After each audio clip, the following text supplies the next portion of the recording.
ভালোবাসা কথাটার মানে আর গভীরতা আমরা প্রায় অনেকেই জানি না, অনেকেই বুঝি না।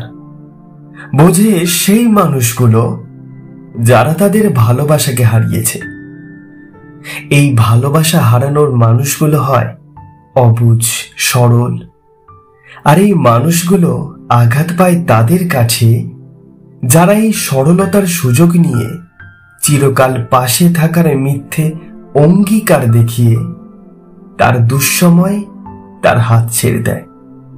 আর তখন সেই সহজ সরল মানুষগুলো সেই ভালোবাসার মানুষকে নিয়ে গড়া মিথ্যে বালির প্রাসাদের সহিত ডুবে যায় ব্যথার অথৈ সাগরে, হারিয়ে যায় মিথ্যে মরুর মরীচিকায়, ফুরিয়ে যায় আঙুলের ফাঁকে থাকা পুরা নিকোটিনের শেষ সুখ টানটার মতো।